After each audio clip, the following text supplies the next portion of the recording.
This thing working? I think it's working. What if anybody can hear me? No special reason for going live. Sometimes it's easier. How about this camera here? I think it's working. Who's going to let me know if you can hear me? Where is the thingy on here? Man, I just don't do enough of this shit, do I? To stay familiar with it in my head. The how-tos. All right, somebody let me know if you can hear me.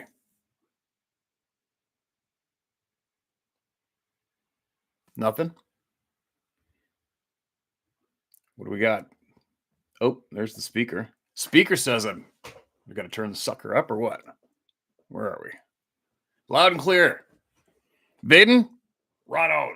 Loud and clear. Here I am. Look at the need. The redneck is back. Collar's all out. Sarah's usually on my shit. I don't really give a shit what I look like. Here's a funny one this morning.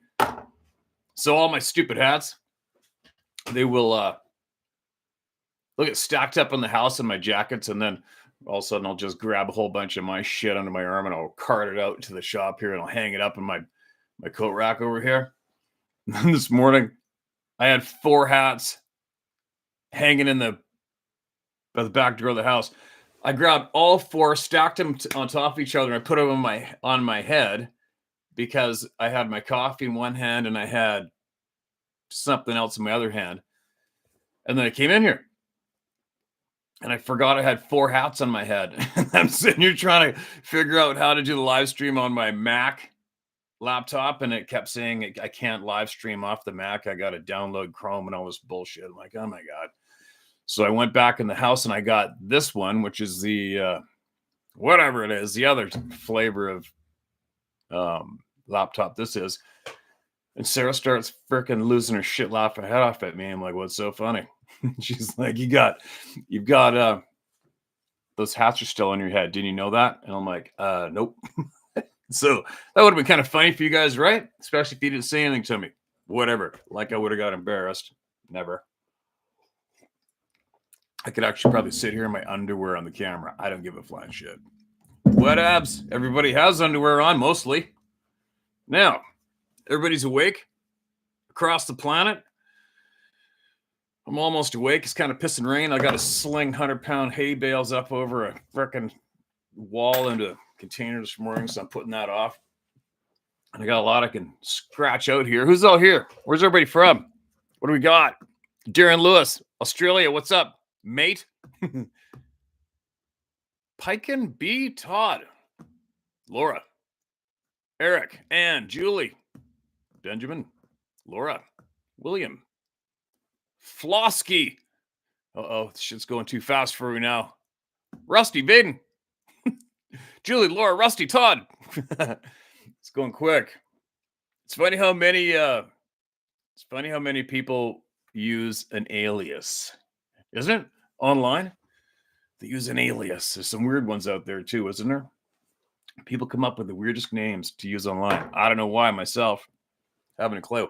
We're talking about that secrecy thing the other day too. You know, when somebody puts a picture of their vehicle somewhere and they fuzz out the license plate. It's like, really?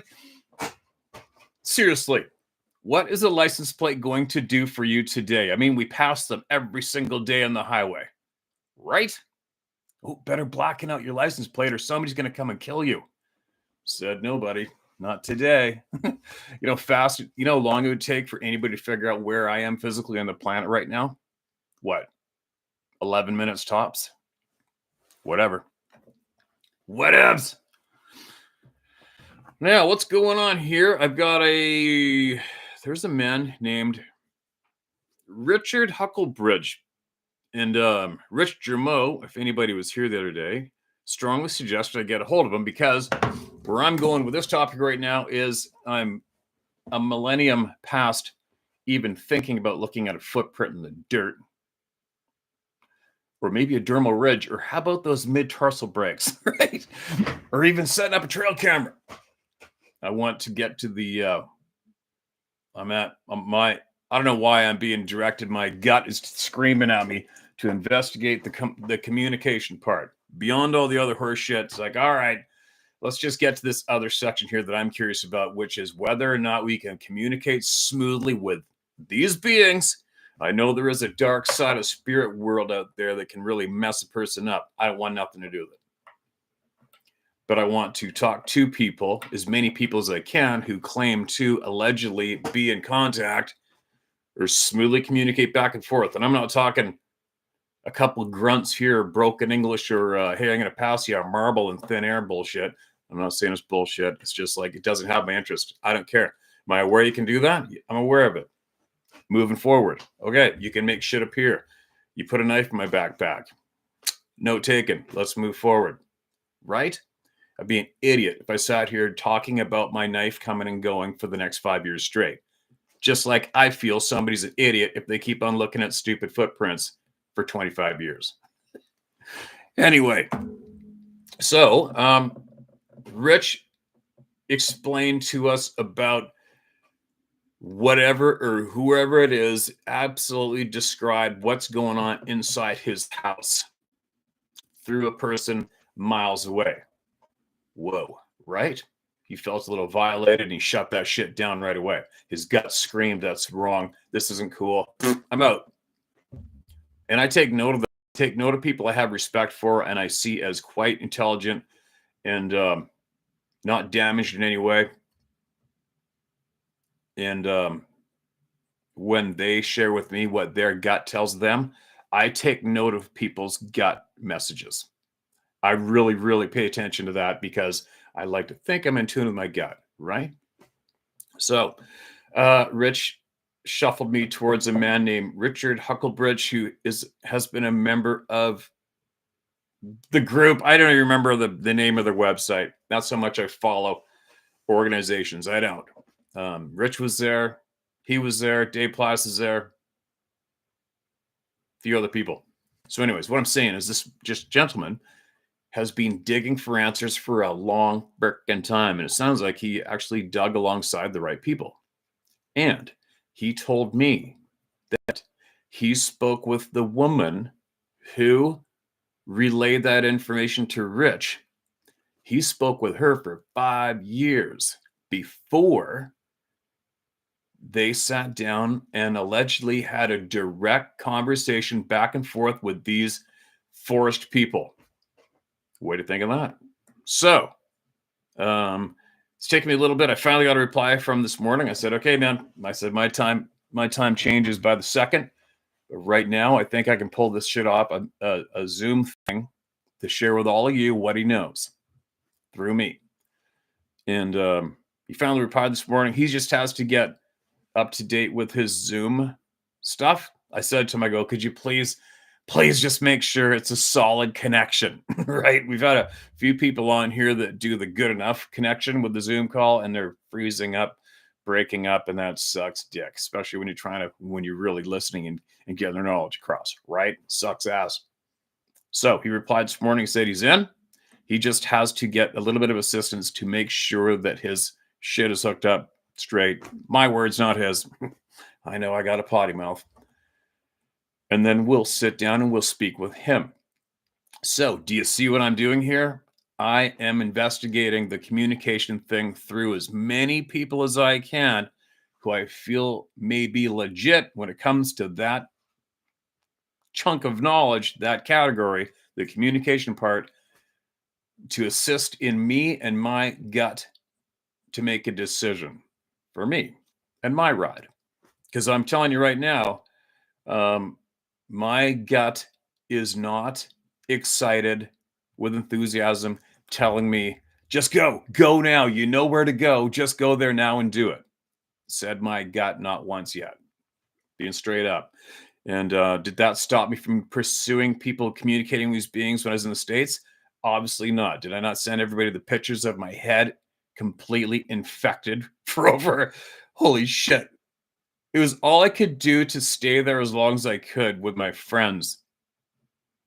My eyes still haven't fully recovered from that either. It kind of sucks. And no, I haven't seen a doctor yet. I know. It's weird. It's like, I've never had something like that happen in my life. That was freaking the shit out of me. Even when I finally had to pull the pin and go home, I had to drive 2.5 hours, and I was scared shitless my last half hour driving with my vision. So anyways, there you go. I've had a few people blow in a gasket saying I absolutely dropped them and you didn't do what you're going to say you're going to do. Listen, you fucking idiot. My head was infected. My eyes were swollen shut. And I'm I'm in another country, right?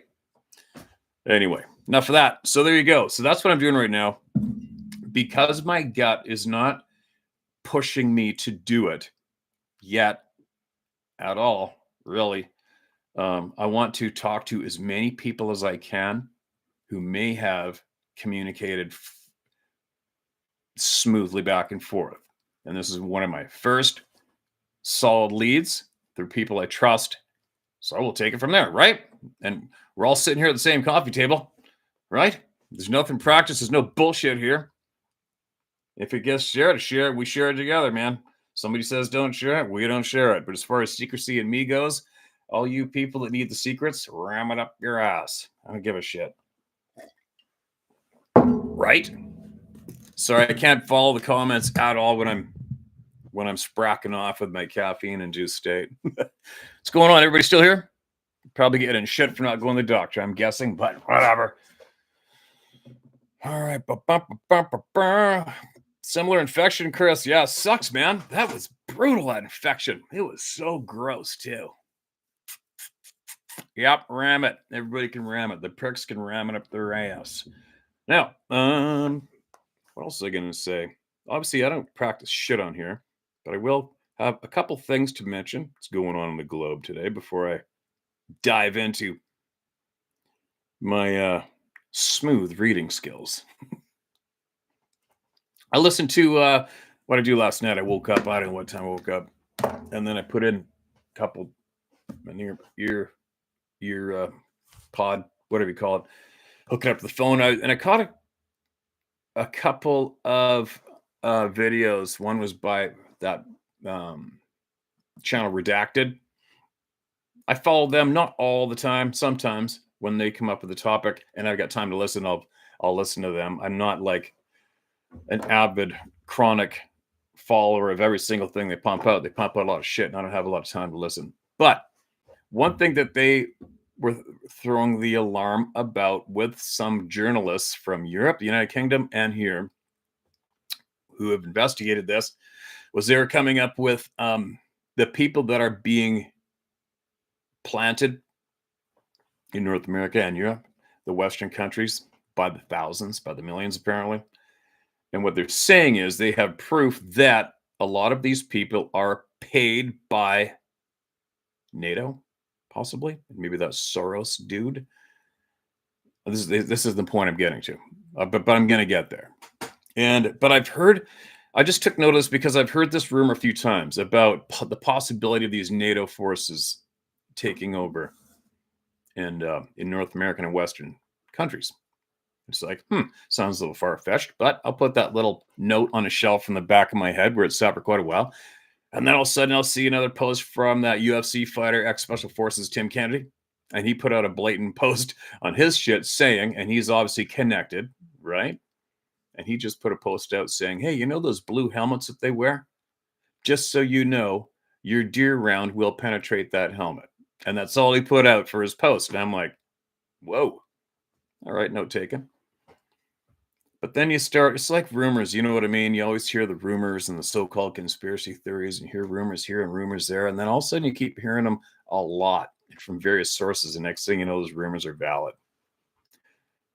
I guess it's an open discussion with everybody right now. I don't know if you're aware of all this shit or not, but confused about is, obviously something's coming. I can't put my finger on it, but my gut is screaming something's up. I've geared up my home here for us to be okay no matter what happens, because I'm not a dumbass, but it's just hard to imagine. I don't know how many people are here listening, but picture this one. A bunch of brand new immigrants cross the border, make a nest. Let's just say, let's take the United States as an easy example, right? They get planted, flown around, which is easily proven. People are getting flown around. They're actually being given credit cards and houses and blah, blah, blah, blah, blah. Rumor has it a lot of these people are military trained. These journalists even said where and who trained them.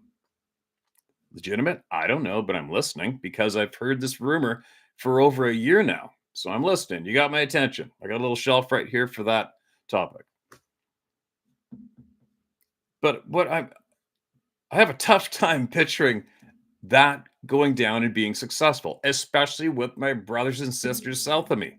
I just can't see it going down.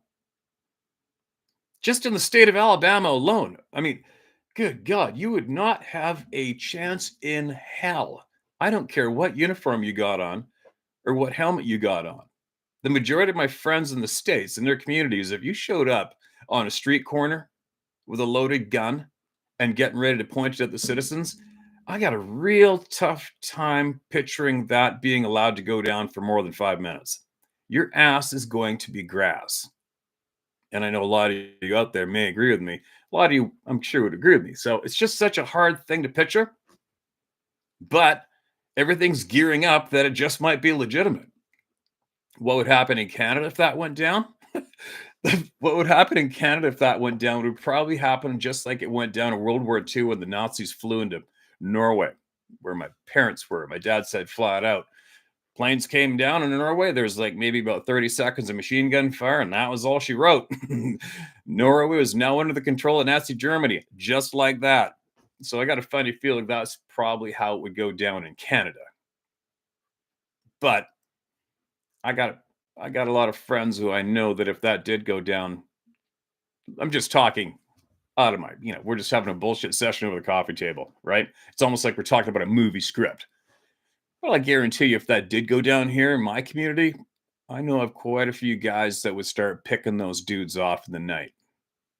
Without a doubt, shit would start boiling, without a doubt. But it'd just take a little while longer in Canada. But United States? Nope. Maybe in the big cities it would go down quite easily. They might be able to pull it off in the big cities in the US like New York, San Francisco, without a doubt LA, but I don't know, man. I mean, I love my American family. I love them to bits. I love my American family so much. If I could sneak across the border, if shit went down, I'd sneak across the border to fight alongside my friends in a second. Effing second.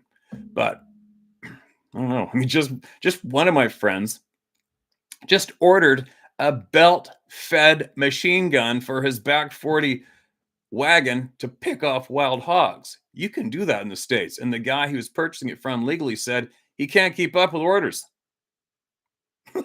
Right? There's citizens in the US who own belt-fed machine guns. Okay, let's just take some dude from, I don't give a shit what country, but not from the US, and all of a sudden shows up on a street corner in the US with a loaded assault rifle and points it at US citizens. That's not going to last very long. No effing way. Your ass is going to get capped. Right? Okay, there you go. Sorry, I'm starting to babble on a topic, but it just came up. I listened to it. These people are very concerned and they're terrified it's going down, and this is going down, and this is what they're going to do. Well, my reaction is, if I was an American, bring it. Come on into my hood. We'll see how long your ass lasts. It's not going to last. It's not. They're going to get cleaned up real quick, like, guarantee it. But not in the big cities. But as soon as somebody starts pointing those guns at U.S. citizens and they're not from the U.S., you're done. Done. What do you guys think? Am I right? Okay. I can't read two things. What else do we got here? Got that covered. All right. Here we go. Now, on that note, though, I wonder, with me attempting to, I try to inject a little bit of truth here and there as we go, tidbits at a time, right? So that this channel doesn't get completely obliterated out of the water. And like yesterday, what did I say? I said, if it's like talking to a classroom, okay, you got one project tonight when you go home, just one. No other topic, and don't go any other rabbit holes. Just all you got to do is try to confirm to yourself that the current government in the West is made of criminals. That's it. That's all you got to do. right? That's all you got to do. But I am always curious of what it's going to take to motivate the people, because you are special. Every single one of you is very special, and you count. You weren't born and given this lifetime to obey and follow the lead of another human being to the point of what it's going down today. You're not. This is very wrong how it's going down. And I know that, and I have zero respect for those pricks. I don't do what they say. But I always wonder what it would take to motivate people. You know what I mean? Like, you know how many people are just falling in line and they're not motivated and they can't fight back because they don't have it in them, or it's been programmed out of them, or whatever's going on.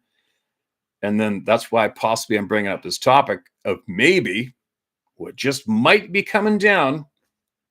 And then you try to picture how it would happen. And if it really went down, would that be enough to motivate you to do something? If some dude that didn't speak English had a blue helmet on and some camo clothes and an assault rifle, and next thing you know, he's standing on the street corner in your community with a gun.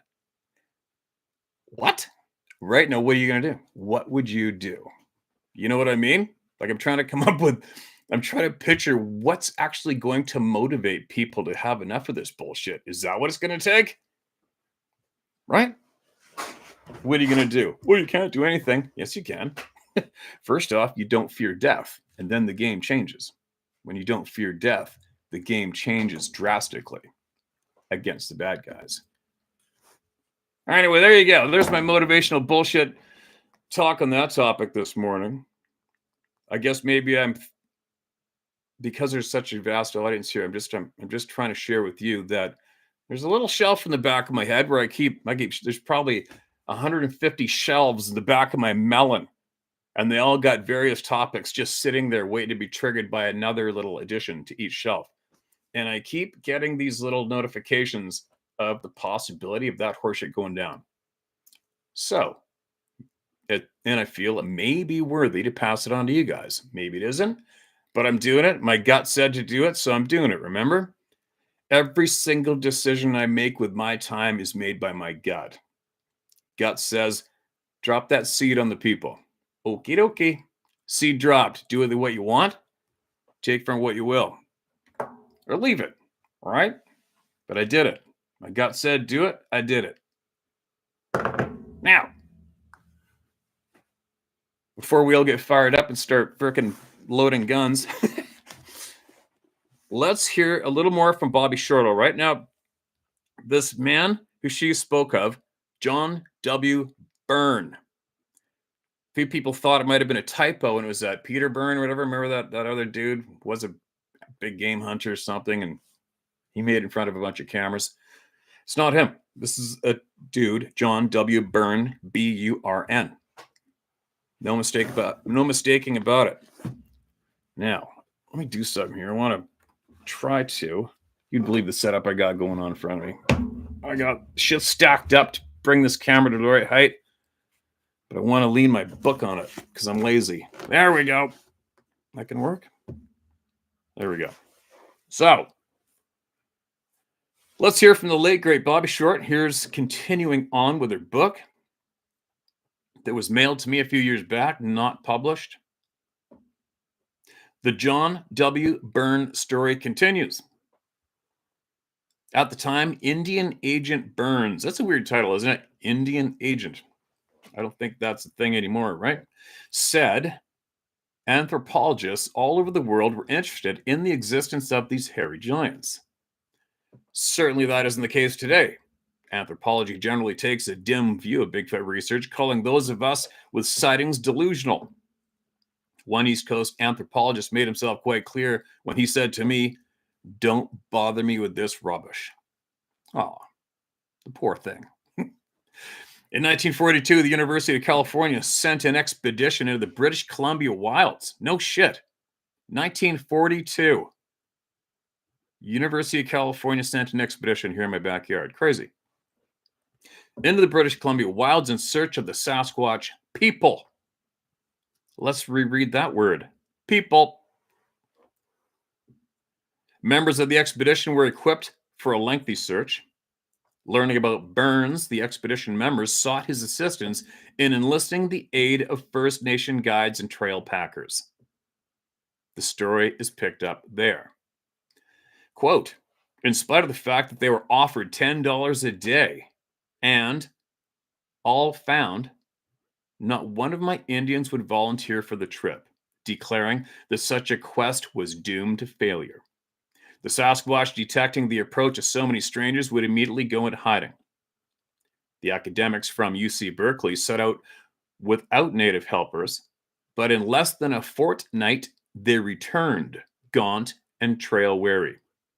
Needless to say, they had discovered no race of wild men, and they vowed that so far as ordinary white folk are concerned, the route to the top of Morris Mountain was utterly impassable. Pussies. Kidding. They were very disappointed at their failure, of course, and a few days after their departure, ironically enough, another of my Indians claimed to have encountered a Sasquatch. The Indian, an old man named Chehalis Philip, had previously told me that in his younger days he often saw the hairy giants. On this particular occasion, he was fishing for trout in Morris Creek, a tributary of the Chehalis River. Well, those locations are going to be pretty easy for people to find, right, on their Google whatever, Earth or maps. His canoe was gliding quietly along the sluggish mountain stream, close to the rocky terraced bank, when without warning, a rock was hurled from the shelving slope above, falling with tremendous splash within a yard of the canoe, almost swamping the frail craft. Startled, Philip hurriedly glanced upwards and observed a huge man, covered in hair, leaping down the steep declivity with the agility of a panther. Under one arm, he carried a bulky object that proved to be another boulder. Reaching a point of vantage, the giant deliberately slung the big stone straight at the now thoroughly scared Philip, missing the canoe by inches. Believing that the Sasquatch was about to dive into the water and attack him, the old Indian cast off his lines and paddled frantically. And then Bobbie goes on to say, not all Sasquatch are aggressive or unfriendly. Apparently, their individual characteristics are just as widely developed as those of ordinary mortals. That witnessed by what an Indian named Henry Napoleon had to say. That's funny. That last name Napoleon sounds familiar to me. I think I know some Napoleons, native friends. The first time John Burns found out for sure that the wild men still lived around the Chehalis Reservation, Harry Napoleon told him, quote, I didn't see any of them. Then 3 young men and myself were picking salmon berries on a rocky slope. In our search for fruit, we suddenly stumbled upon a large cave in the side of the mountain. The discovery greatly surprised us, for we thought we knew every foot of the mountain, but had never heard of a cave in that vicinity. Just outside the mouth of the cave lay a big boulder. We peered inside the opening but could not see anything. Gathering some pitch wood, we lighted it and began to explore. Before we got very far from the entrance, however, we came upon a sort of a stone house or enclosure. We couldn't make a very thorough examination for pitchwood. Typo. For our pitchwood torches kept going out. Finally, we left, intending to return in a couple of days and continue our search. But the old Indians to whom we told the story warned us not to venture near the cave again, as it was undoubtedly occupied by Sasquatch. But we paid no attention to them and went off to examine the cave once more. To our great disappointment and surprise, we found that the big boulder had been rolled into the mouth of the cave, fitting it as tightly as if it had been made for the purpose, and we were quite unable to move it. Henry Napoleon continued. Some years later, I was out hunting deer in the same neighborhood. It was just about dusk. I saw something I took to be a big bear standing on its hind legs, but when I stopped and raised my rifle, the creature spoke in a tongue very much like my own. He invited me to come closer, and when I did, I saw that he was a man over 7 feet tall. His body was very hairy. At first, at first I was terribly scared, but his eyes looked kind, and he asked me to sit down and talk. He told me that during the winter, the Sasquatch sleep like bears. Hold on a minute.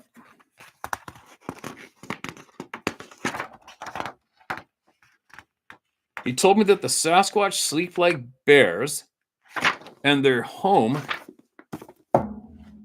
is on top of Morris Mountain, where no Indian or white man could ever find them. They live on roots, fish, and meat just like us Indians. Then it suddenly grew dark and he slipped away. Well, from what I've learned on my own, that Sasquatch, if he allegedly did communicate with it, was lying through his teeth. Because we've seen how many footprints in the snow. I've spoke with a friend of mine's wife is in Whistler Search and Rescue, and they found in the middle of winter going downhill from the Wendy Thompson Hut, which is off the Duffy Lake Highway, 17-inch footprints going straight down the snow down towards Mount Currie, middle of winter. Doesn't sound like they're hibernating to me.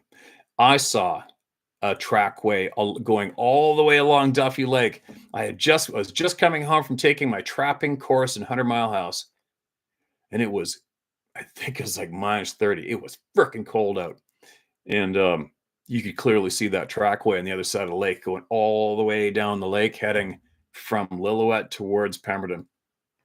And I'm always nervous about ice. I don't know enough about ice, so I don't venture on ice in the middle of nowhere by myself. I just don't do it. I don't know about it.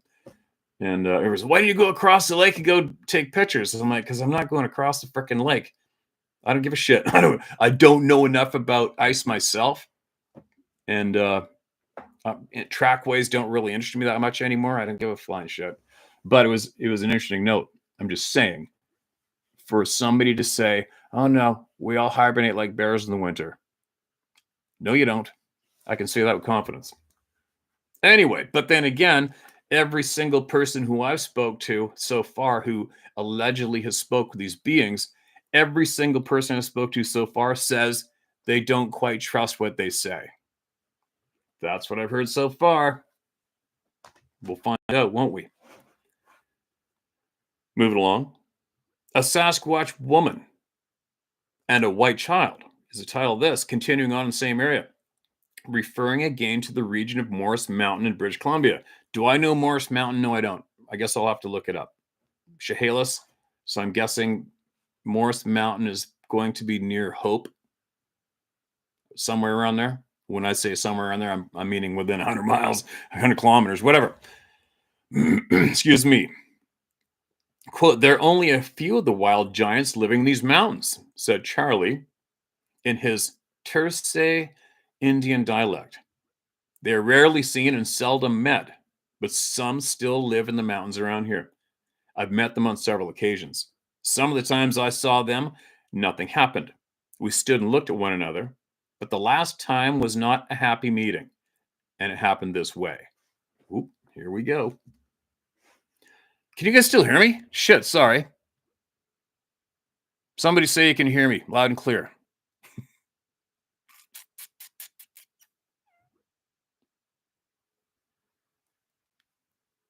Okay, right on. Gotcha, Bobbie. Thanks. Quote, I was hunting in the mountains and I had my dog with me. One day I came out on a plateau where there were several giant cedar trees. The dog rushed up to one of the trees and began to growl and bark. Looking up to see what excited him, I noticed a large hole in the trunk, about 7 feet from the ground. The dog kept jumping at the tree and scratching, looking around to me to lift him up. Oh, I've heard this story. I read it years ago, maybe in John Green's book or something. When I did so, he dropped down inside the hole. Then there was an awful noise. I heard the dog growling and barking and something screaming.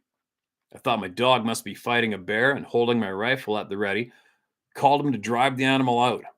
A moment later, something shot out of that hole. I fired at the creature. It fell to the ground.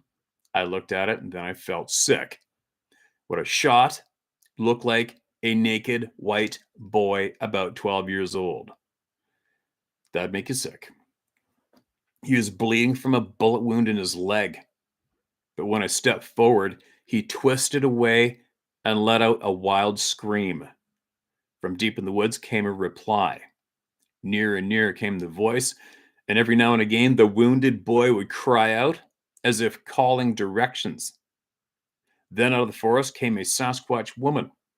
She was about 7 feet tall, built big all over, and her skin was as dark as mine. Her long, straight hair fell to her knees. She looked so big and strong that I'm sure if she had laid hands on me, she could have broken every bone in my body. When I saw her, I felt scared, and instinctively I lifted my rifle in case I had to defend myself. The wild woman ran toward the boy, bent over him, and then turned on me savagely, her eyes like balls of fire. In the Douglas dialect, she growled, "You've hurt my friend."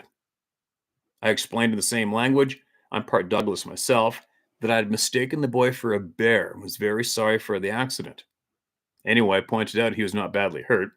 She made no reply, but picking up the boy as easily as if he weighed nothing, lifted him to her shoulder and strode out into the woods.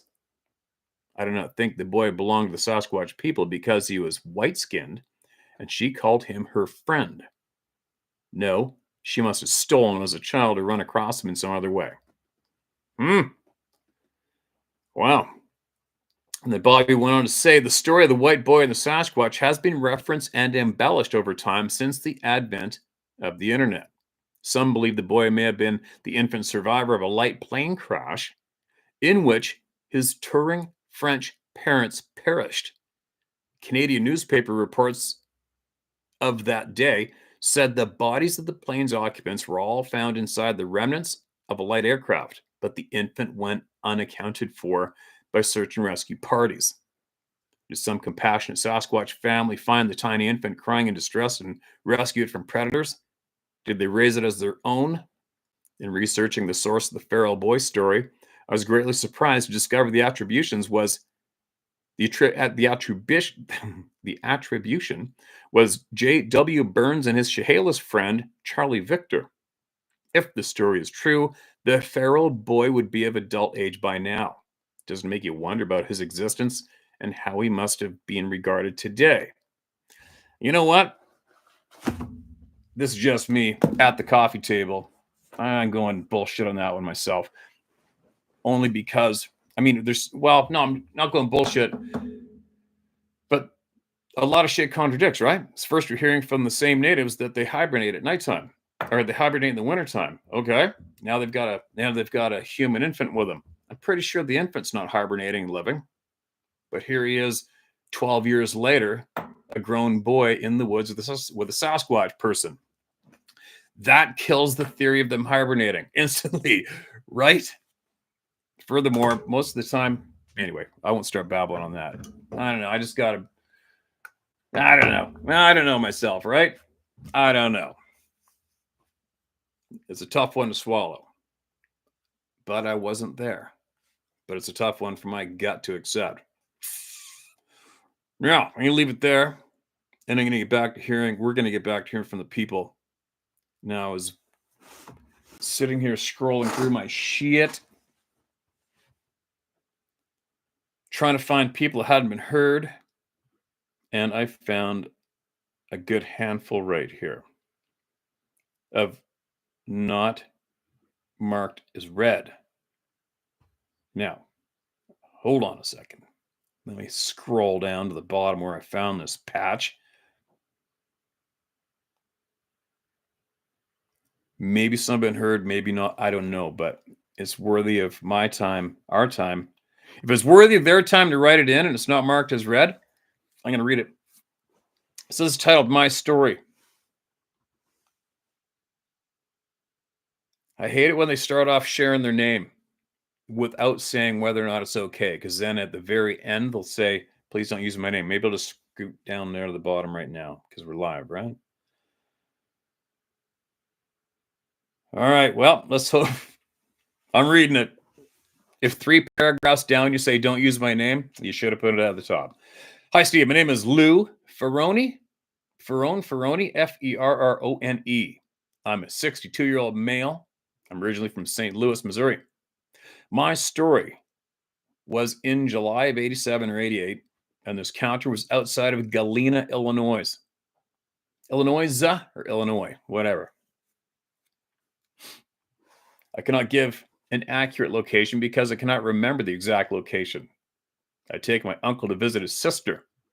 We lived in a remote location, an old one-room brick schoolhouse. The converted house sat at a gravel road intersection. The house faced a north-south road. The front door and porch faced the west. It was about 3:30 a.m. In the home, the temperature was about 100 degrees Fahrenheit. I could no longer sleep. I went out the front door to see if it was any cooler outside. The porch is on a small, about a four. The porch was small, about 4 to 5 steps from the front door to the 2 steps that led down to a sidewalk. The sidewalk stretched about 20 feet to the ditch, with 1 step down to the gravel road. It was a couple degrees cooler outside, but no relief to speak of. There were several trees in the front yard, old, tall, and plenty of shade, even in the dark. The night sky lit up to the west. Standing on the front porch, taking in the slightly cooler air, I could hear some noise coming from my right, the north side of the house. I listened for a few seconds, thinking, what is that? My car was parked on that side of the house in a driveway just off the gravel road to the east. Plenty of trees covered that side of the yard. The noise continued over there, so I walked to that side of the house.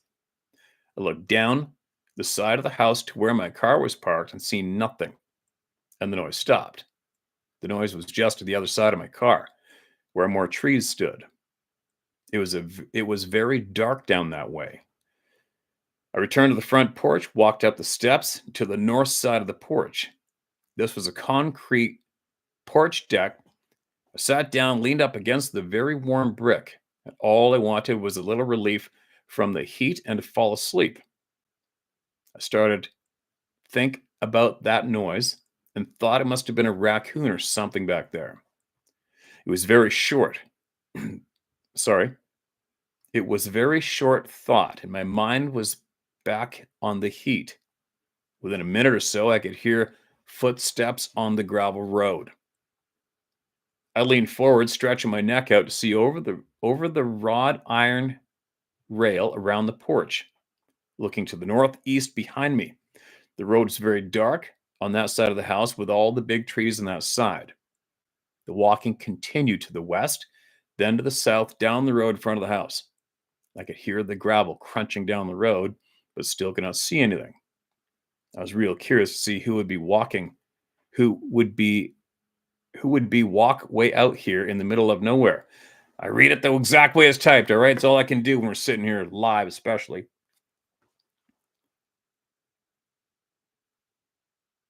I relaxed and sat back up against the warm brick, looking straight to the west, just ahead of the shade trees. I could see no more light in the darkness. I knew whoever was walking down that road would break into the light of the night shortly.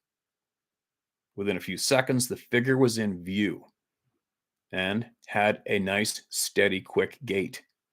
Following this figure with my eyes, I was like, where is the clothes lines? Why is there no break in the hairline? I was in deep thought at this point, and my military training was telling me something was not right.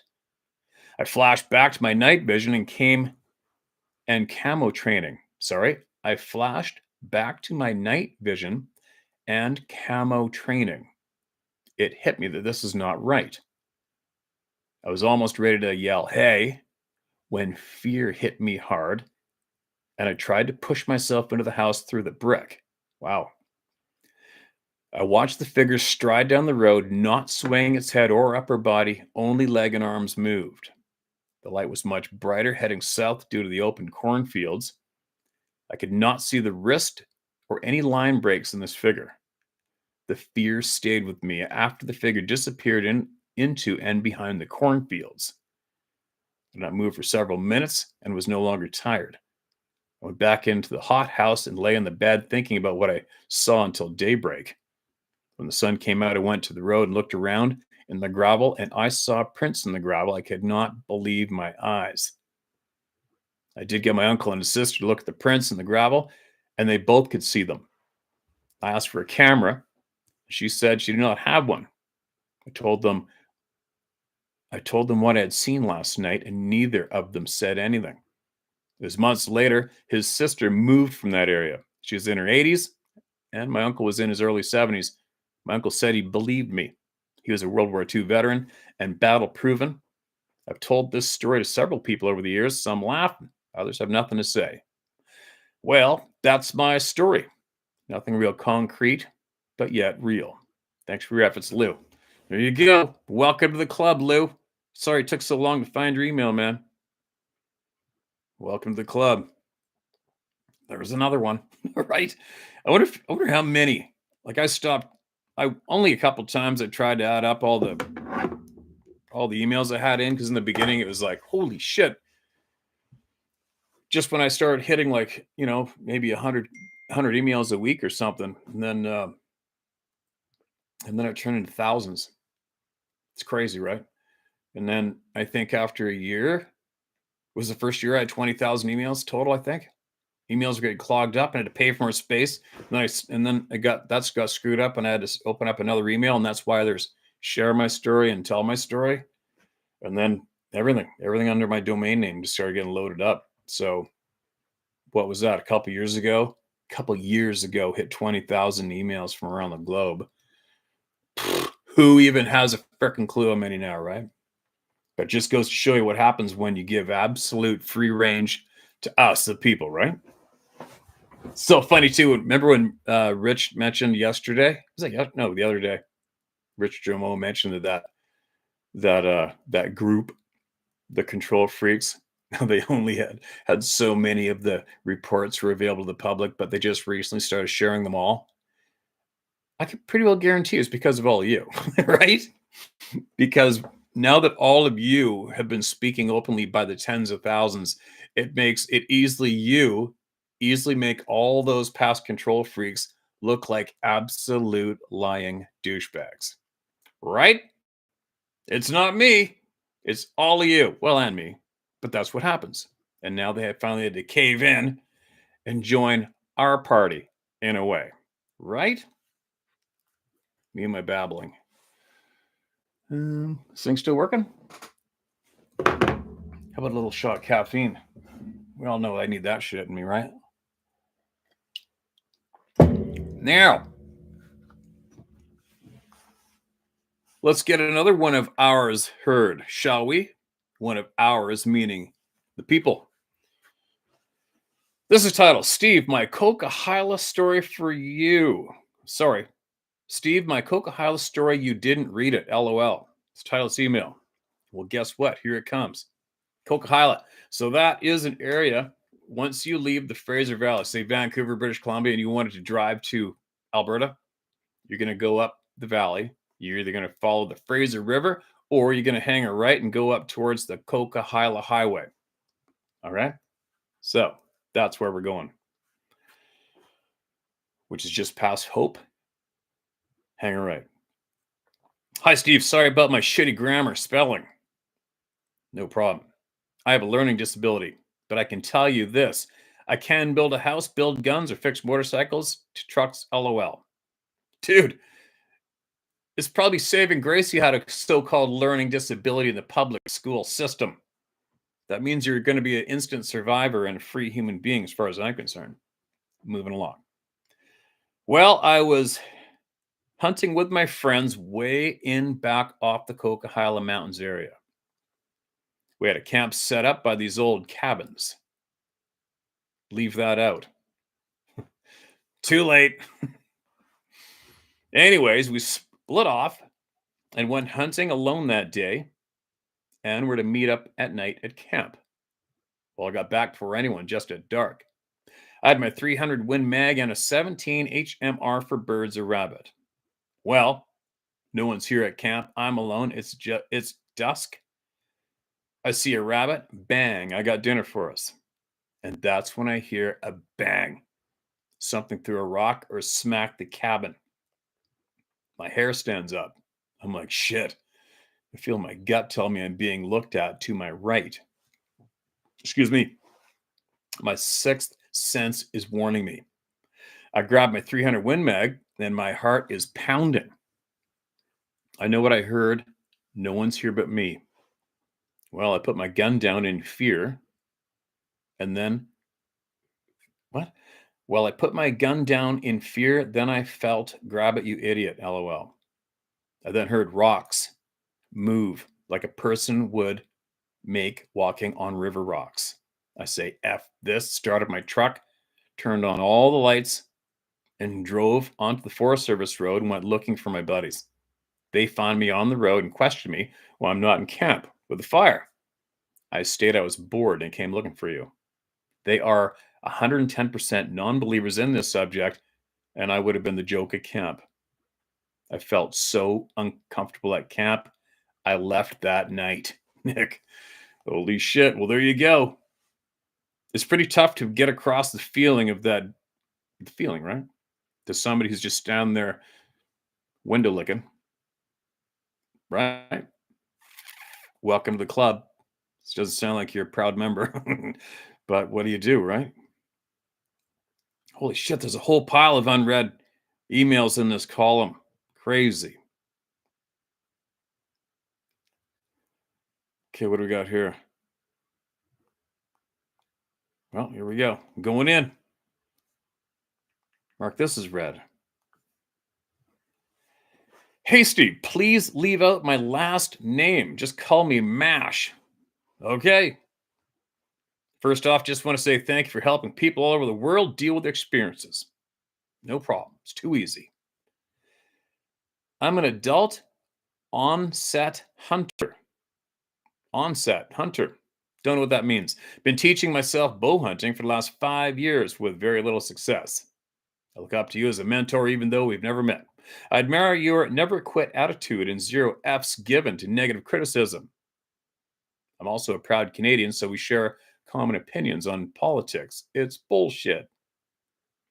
Got your How to Hunt app, and I'm counting down the days to next hunting season. Stumbled onto your hunting videos before the Sasquatch videos while trying to gain as much knowledge as possible on hunting in the outdoors. I've always wanted to hunt and always felt an instinctual draw to nature.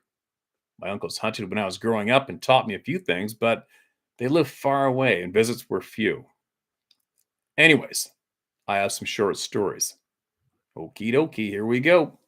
It takes place smack in between Ottawa and Montreal. The area is covered with farms, lots of rolling hills with fields broken up by good chunks of woods and creeks. It's a well-populated area, but large wildlife can move through it all the time without being detected. For example, I lived there for 18 years growing up, and I saw a moose cross the road only once. Most people don't even know moose lived there. So the house I was living in was on a bending corner of a road. The next closest occupied house is about a 6-minute walk away. I was about 16, 17 years old, and I got in my car to go somewhere. I pulled out of the driveway and started making my way around the bend when I saw something on the road. The first thought that came into mind was hyena.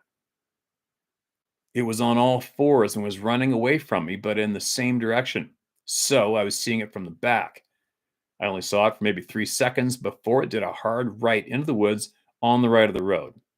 What I remember, it had caramel-colored fur with dark spots. Its ass was lower than its front, so it had a very hyena look. It was only about 2.5 or 3 feet tall, but it was very bulky / wide-shouldered and had thick limbs, unlike the lanky long limbs of a wolf. These were thick limbs. I don't remember seeing a tail or paws because it was so quick. Excuse me. Being in the country, dogs roaming around weren't uncommon, so I rationalized it up to being an effed up or injured dog and didn't think too much about it. The same area, but a different time, I saw an egg / blimp shaped object in the sky moving against the direction the clouds were moving. It was the same color as the clouds. I took my eyes off for a minute, and when I looked back, it was gone. But the other clouds were still there. Last story. I was living and working in Sun Peaks, BC. I'd often go into the woods and build forts and teepees and work on bushcraft skills with the dead trees in the area. I went up to a favorite spot one day when a bunch of hiking tourists I passed said they saw a black bear in the direction I was heading. I saw black bears all the time, and I said, "Thank you for the heads up," and carried on. I got off the trails and to my spot in the woods. I was taking my tools out of my pack when I heard movement in the woods in front of me. The hair all over my body stood on end. It got closer, and I could hear heavy breathing. I could eventually smell it too. I described the smell like smelling musty, hot dirt with just a hint of body odor. This thing was effing close.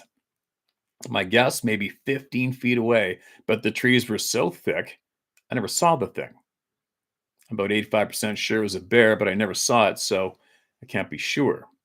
I packed my shit and hauled ass out of there in a controlled, orderly manner. Anyway, that's all I got. Feel free to share my story, but only use my first name, please.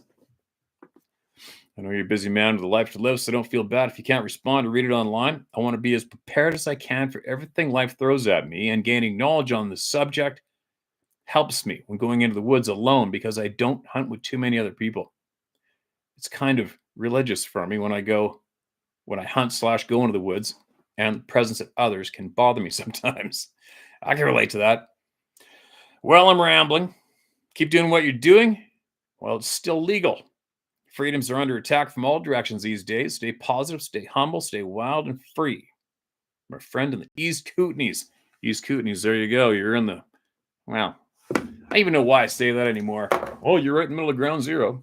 When it comes to places in BC, these beings can and do and show up anywhere and all the time, right? There's no way avoiding it. Well, I shouldn't say there's no way avoiding, but there's no way around that fact. I just got a text from the big boss saying that it's breakfast, but I don't think she knows I'm live. So let's give me 1 second. I'm going to send her a text back that I'm live on here and I'm not ready to come back in.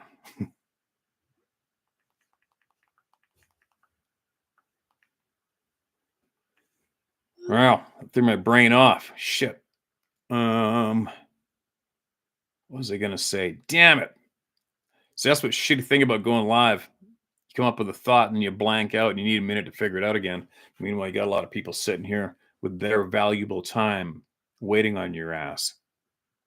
So I'm going to go straight to hearing from more of our people.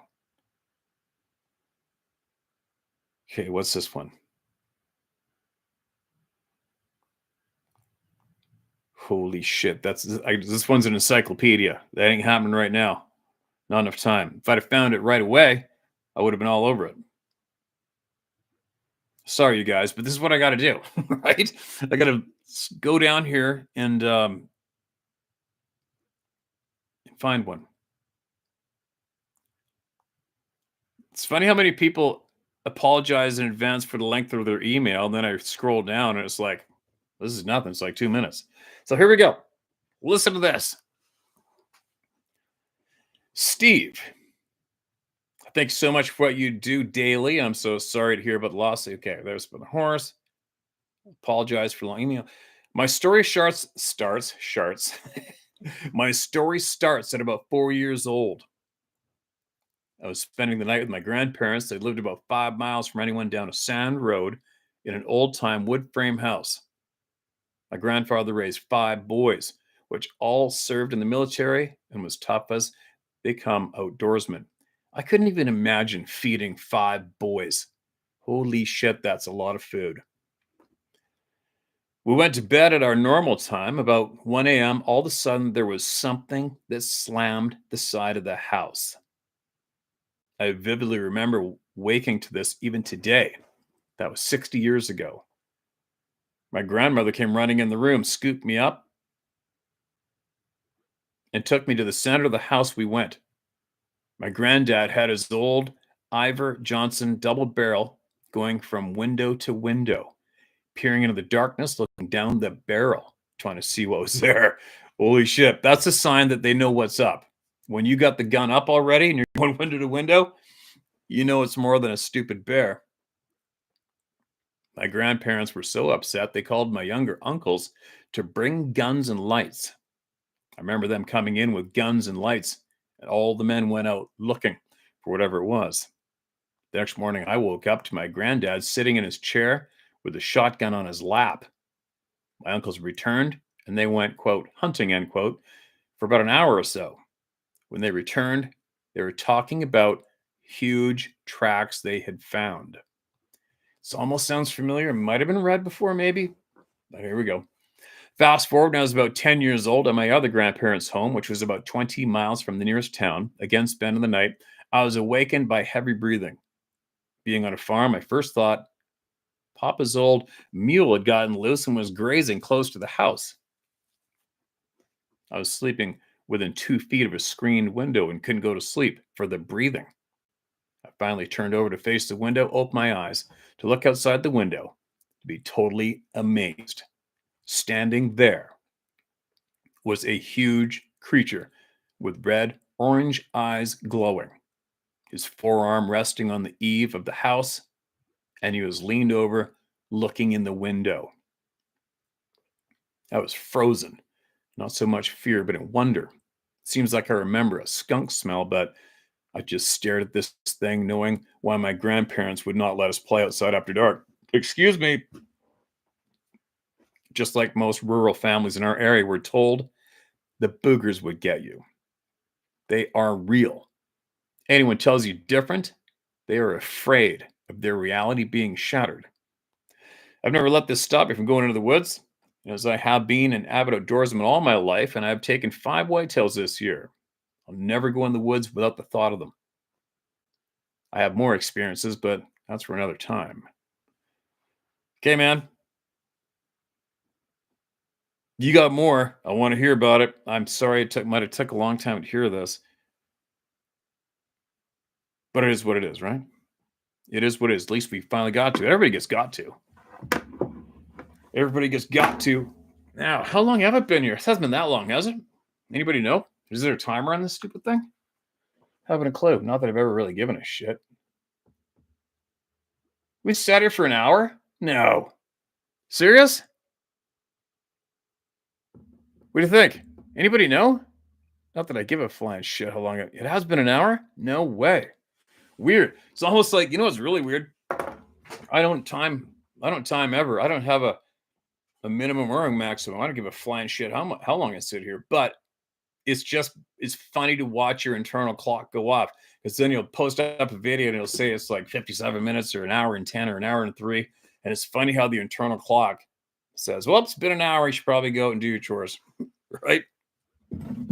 But anyway, what the hell was I going to say? Damn it. Damn it, damn it, damn it.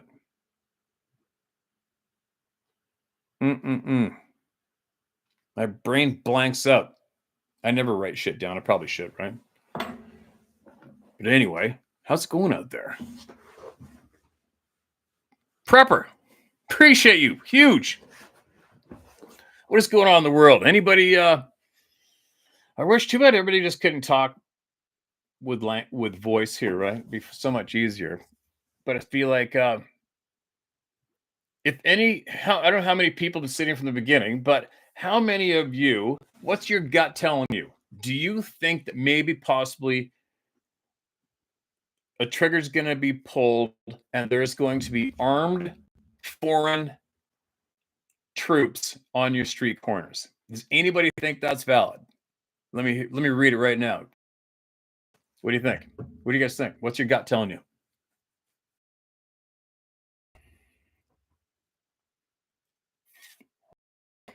Got a handful of yeses. Possible. Yep.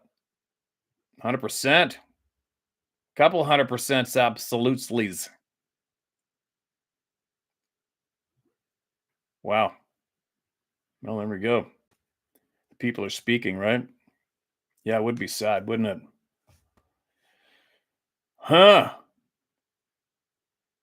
Well, I wonder if that goes down. They're already here. Yeah, I think so too. Mm-mm-mm. You know what? Okay, we're just talking. Remember that movie, The Wolverines, or whatever it's called? I don't think it was called. No, it's called. You remember that old movie with Patrick Swayze and everybody, right? Remember that? Um, Not in America. I don't know, man. If anywhere first is going to be in America with what's happened on the southern border.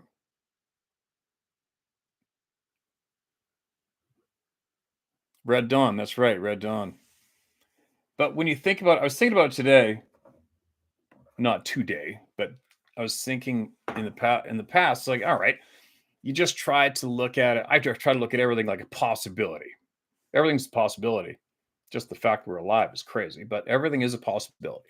So then you actually sometimes I daydream and I talk to myself all the time, all day. Just obviously, right? When I'm doing shit, my chores and some topics will hit up my brain and I'll have a conversation about it. I try to deem it as valid or not. But let's just say we're talking like this is a movie. How the F would we rally today secretively and successfully if something like that went down? Think about it. And I mean, think about it. How'd you do it? Right? You couldn't do it via these frickin' things. You couldn't. If you were smart and on your game, you would never even speak about this topic within, I don't know how many feet of one of these things or the laptop. You couldn't do it. You couldn't do it near your smart TV. You probably couldn't do it within your vehicle if you have a newer one, which I don't have, and I never will.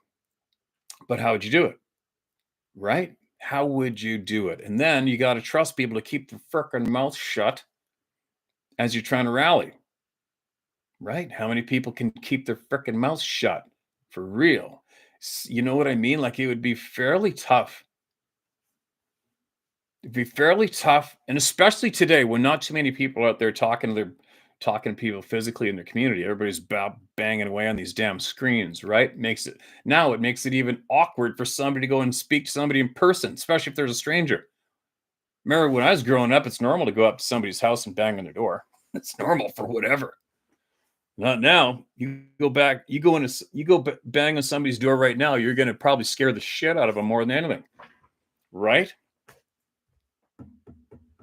How would you do it? But anyways, just think about that. If that many people are absolutely certain this is going to go down, then for all of you who are certain, your gut is screaming for sure, I would strongly suggest you figure out how you're going to communicate right now. Right? I'm just talking as if this is fantasy. Okay, guys, I'm talking as if it's fantasy, but I like to cross all my T's and dot my I's beforehand with whatever shit show maybe show up. And I have. I have. And I do have a close group of friends who could take care of business already. But think about it right now. For all you people who might not even know your frickin' neighbor, how would you organize and speak to your friends about how to deal with these armed douchebags on the corner of your community street, possibly pointing guns at your neighbor? How are you going to rally and talk to your friends? How are you going to communicate smoothly? Ever thought about that? You probably should. And I'm talking to the people who are absolutely convinced this shit show might go down. If you're convinced, well, hopefully you're getting on it. Right? I'm not saying it's happening. I haven't a clue. But I'm talking directly to people who feel this is going to happen. You need to quit. I wouldn't wait. As I'm saying, I wouldn't wait. I wouldn't wait to move on those thoughts, just in case you are right. Hopefully you're wrong. But if you're right, you better have your circle of trust sewn up now, or ASAP. That's all I'm saying. You better have your circle of trust sewn up so you can deal. And don't be a sheep ever. It's happened. The DNA is still existing on the planet of people who marched people into a train car and shipped them to their death and stripped their clothes off of them, stacked their shoes and shit in a pile and put them in those showers and snuffed them out. And they all followed each other single file. Beyond me, how they did that, you would never, ever ever get me to walk in single file to my doom no matter what. I'd rather take the gun to my chest, fighting with the prick when he first comes to try to steer me in line with the sheep, right? Ever let that happen again in this lifetime? And yes, it did happen. And the DNA of those responsible for that shit show still flows through communities today. Take for what you will believe it, but it happened before, right? I guess people have inadvertently been slightly possibly marched to their death today anyway, via one of those ones, which if you follow what's going on today, that's all come out true. They've all admitted it publicly. It was a mistake. Anyway, it's another topic. I'm just saying, I guess I shared that seed, that one little shelf thought in the back of my brain about the blue helmets possibly having the trigger pulled in our communities. But if you look at the evidence, maybe it's true, maybe it's not. But sadly, it seems to be possible. So that's all I'm saying. I'm not ashamed or embarrassed to bring that topic out publicly. Why would I be embarrassed or hesitant to do that when it just keeps coming up? A topic just seems to be coming up a lot. So, and you get some prick truther like me who ain't scared of shit, I'm going to share it. Shared. Another thing on that topic of truth speaking people, the ones that I respect and I know of, I don't think obviously I don't know of all of them, but the ones who I do respect and know of, one thing they all share in common is financially, they don't have to. You know, with how they're set up in their life, they're successful people. They don't have to spend 10 minutes online. They don't have to.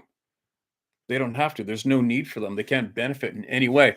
You know, a lot of them, sure, you make a couple bucks, big deal. Got to pay the bills. But the majority of the truth people that I listen to, they're successful people and they honestly give a shit.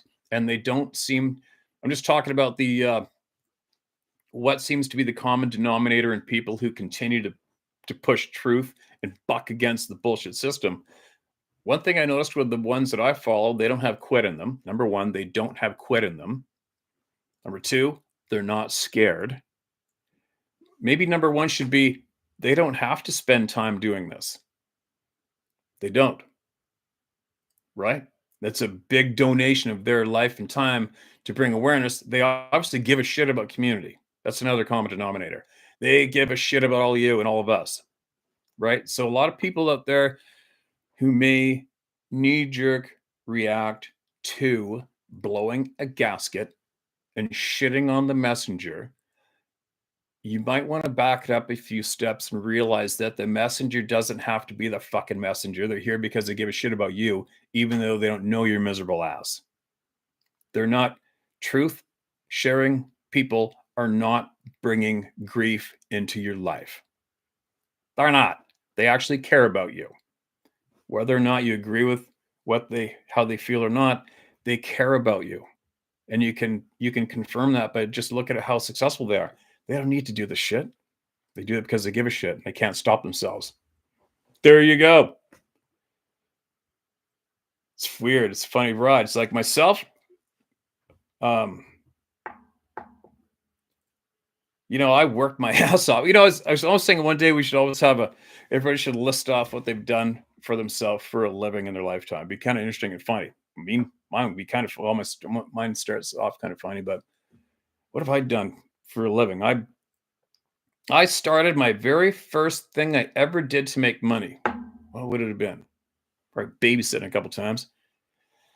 And then I was 15 years old. I remember my dad said something like, you're going to be 16 and financially on your own. I didn't know what the hell that meant. It scared the shit out of me, but it took me a while to figure out that myself and my older sister were basically just a pain in the ass to him and his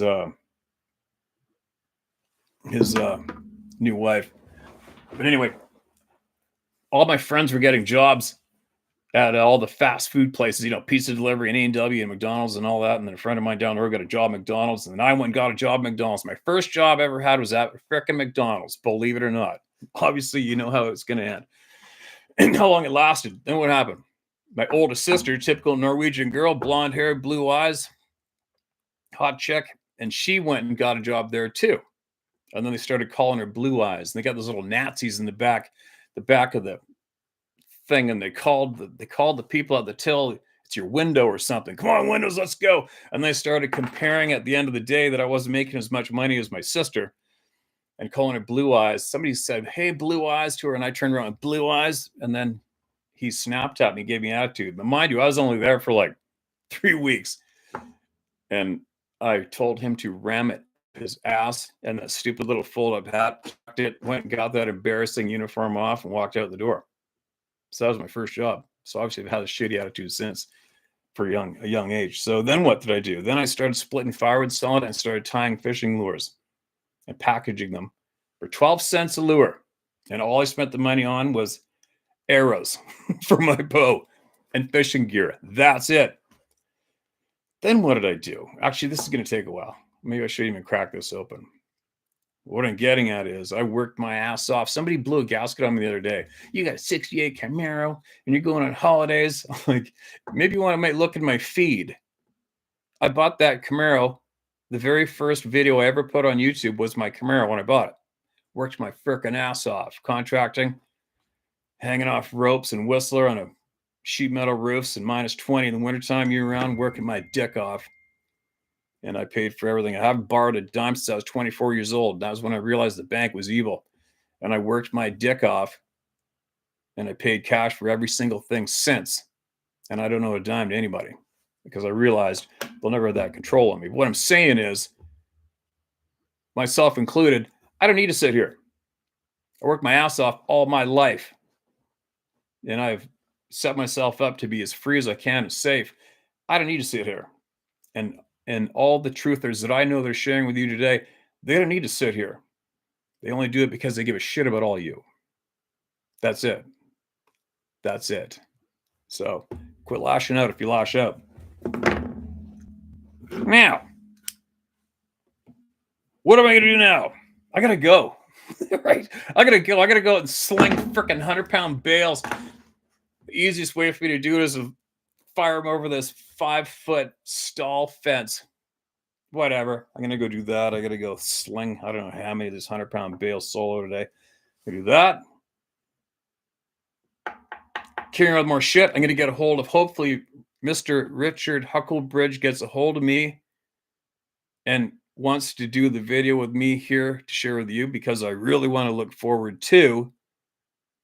I am going to go at the topic of communication smooth. I don't give a shit if you're getting grunts back and forth once a week. I don't care. I don't care about that. I don't care if you've had your name screamed out from the woods 500 yards away a year and a half ago. I don't care. All I care about right now is smooth communication with answers given back and forth. That's what I am absolutely interested in right now. I don't give a shit what you eat. I don't care how many windows you looked in. I don't give a shit how big your foot is. I don't care. I want to right now, my focus, my gut is screaming at me to look into this communication end of it. That's going to be a big puzzle piece for me. And obviously I'm going to share everything I learned with you guys as I go, right? So then we'll take it from there. How's that for a babble this morning? How's that for a babble? Anyway, for all you people who might come online and want to shoot a messenger, a truth speaker, you might want to take a couple steps backward and figure out what their motivation is. Right? They're doing it because they give a shit about you. There we go. Oh, now I wonder what, you know what? I looked when I thought I've only done this live thing a handful of times, but I see that all these live videos are in one place on the YouTube channel. And I don't think they are visible or available to a lot of people's eyes who aren't even going to know I went live today. I wonder if they're ever going to see it. So what I'm asking is, do I need to load this video onto the regular column on the channel after this? I don't know, because I think this video just stays in the live category of the channel, if I make any sense. Because it'd be kind of shitty for a lot of people to come onto the channel and see that there's no video and not know to look at the live part. So should I be loading this later on to the do I reload it or not? Or just let it rip here?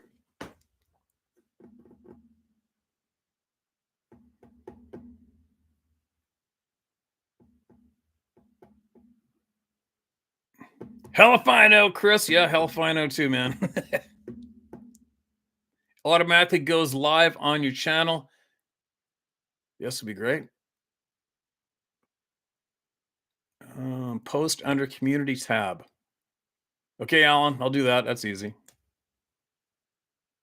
Maybe could not hurt Simone. Yeah, I guess so. It's too easy, right? Maybe I will. I'll do it after I slug some. Yeah, screw it. It's a big deal. It's only going to take me a minute. I'll reload this video onto the regular part of the channel after I go eat my breakfast, which is cold. And after I go sling some hay bales. All right, there you go. So, what should we take from today? You better figure out who's in your circle to trust, right? I would suggest that strongly to anybody listening today. Figure out who's in your circle of trust in your community. Do you even know anybody in your community? Have you ever spoke to anybody in your community? Do you know what I mean? You know what I mean? What else? I try to share this daily. Don't ever be scared of shit. Never. Do not be scared. Right? Some asshole from a foreign country shows up in your street corner, kick him in the nuts as hard as you can. Take his gun from him. Ram it up his ass. Right? Okay, I gotta go. I'm gonna go. I could sit here and babble all day with everybody. I just wish everybody could talk back. But that would just sound like a garbled frickin' shopping mall at Christmas, wouldn't it? Okay, I gotta go. I'm out of here. I'm out of here. I'll be back again tomorrow. I'm gonna raise some frickin' shit, I'll tell you what. Buck against the system and tell all the pricks to ram it up their buttholes. Later.